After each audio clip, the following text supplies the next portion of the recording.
Yo, what is going on, Descendants? Got another build guide for you. This one is for Valby. Valby is actually a pretty impressive bosser. I'm not going to say that she's the absolute best bosser when you compare her to someone like Glay or like Haley, but as far as bossing goes, she does have a pretty good build. There is a Transcendent mod that is very helpful for her for bossing. So here's some quick gameplay and then we'll get into it.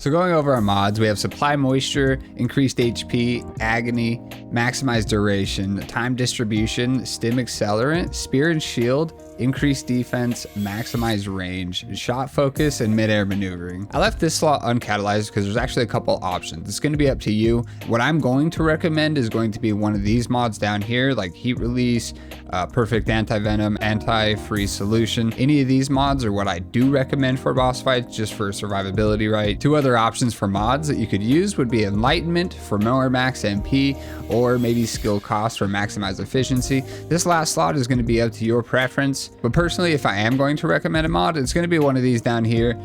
They're all the same symbol, so that is a good thing of when you do catalyze this. You can just use any of these and swap them out. As far as the rest of the mods, what I've done with Valby is try to focus on making her gun damage as effective as possible. And one of the ways that we're going to do that is going to be using Supply Moisture. What this says is while on water, increases firearm critical hit rate, skill critical hit rate, skill duration, and firearm attribute trigger rate. So my main focus with this Transcendent mod, with this build, is actually going to be the firearm critical hit rate that you're going to get, as well as the duration. So this build is like focused to amplify her gun platform rather than using her skills as damage. What we wanted to do with this is have water be out as long as possible, as well as in a big range as possible. So with this build, we're not focusing on skill damage. Your skills are going to do almost no damage. This is going to boost our crit rate as well as our duration, and those are the two important things that we're going to build off of. And so with the gun mods that we have on and this Transcendent, it'll bring our firearm critical hit rate up to 72.8%. So you can see that Valby's ability with this Transcendent, it really boosts our crit rate. And so besides crit rate being one of the main focuses with this build, the other one is duration, right? We want duration to be at least as long as our magazine is. So it's almost exact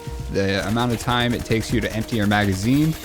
Just as you empty it, the water should disappear as well, right? So your duration is good enough for you to have a full mag unloaded before you have to reload. So we'll just finish out this mag, 20 shots left.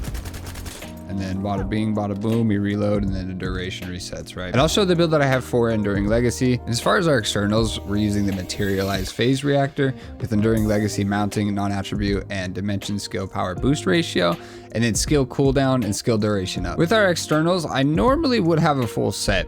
The way that we have Valby built, we're not doing skill damage. We're focusing mainly on her gun damage and having like duration and range. On top of that, we don't want to die, right? And we've done that with going with a mix of Bravery and Slayer. So for the roles that we have on these, we have MP recovery out of combat with max HP, max MP, MP recovery in combat, defense, MP recovery modifier, and shield recovery modifier, and max shield. So with this set of mixed components, if you look down in our bottom right, you can look at our stats. We have 66,790 defense,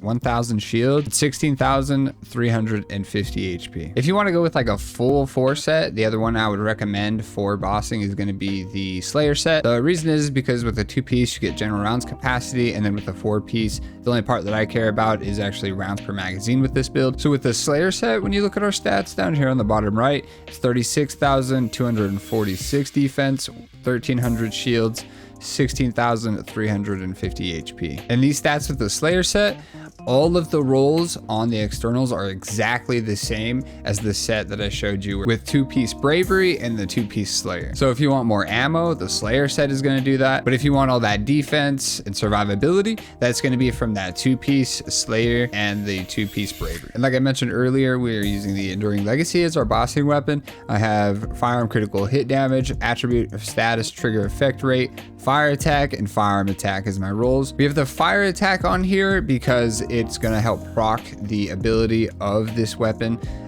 Whenever they are inflected with burn, you're going to get a firearm attack plus 11%. So to save myself some mod space, I think it's best to put fire attack on the weapon itself. And then diving into the mods on our Enduring Legacy, we have action reaction, concentration priority, expand weapon charge, electric enhancement, edging shot, rifling reinforcement, better concentration, mental focus, fire rate concentration, and better insight. For the special mod, I went with mental focus. I like mental focus over sharp precision. The reason is sharp precision, the second you stop shooting, you're going to instantly drop the buff. Whereas with mental focus, there's a little bit of leeway before the duration of the cooldown expires and you have to rebuild your stacks unless you're reloading or you change your weapon. But I personally like that there's a little bit of forgiveness in this if you get hit by an ad or if you need to stop shooting for just a quick second. If you're fast enough, you don't have to rebuild all these stacks up. Whereas I said earlier, you stop shooting, you're instantly dropping this buff and have to rebuild that up. And then lastly, I do have this element equipped. With Valby, remember that she does provide a reduction in electric resistance. This is just an element slot in general. And so depending on the boss fight, you can just swap this element out with whatever element you're gonna need for the fight. So you don't wanna forget inversion reinforcement, right? This thing is gonna be here for 67 more days. One of my favorite perks to pick is going to be selective neurostimulation. Randomly, what's gonna happen is it's going to just bless you with some MP. There's 3 different ways it can do that. It's just a matter of different times and percentages of MP. I do recommend you use this during boss fights, and I didn't build her with this in mind. This is just always one of those things I'll tend to bring up at the end of the video, just to remind people that this is actually just a really useful tool, right, for getting MP back. There's a lot of other perks in here, but this is just one of the main ones to focus on. So that's the bossing build for Valby. Overall, with this Transcendent, Valby is a very good bosser. I'm not going to say that she can like stand toe to toe with like Glay or Haley. Those two are just, you know, that's their job, right, is to be bossers. But Valby is totally a viable option for bossing for sure. She's got a pretty simple kit. You just throw your water down, you stand on the water, and you start shooting at the boss. Pretty simple, pretty easy, and it does some good damage. And she has some really high survivability too. So all right, that's gonna do it for this build guide. If there's anything you found helpful, please leave a like on the video, and I will catch you on the next one. Later.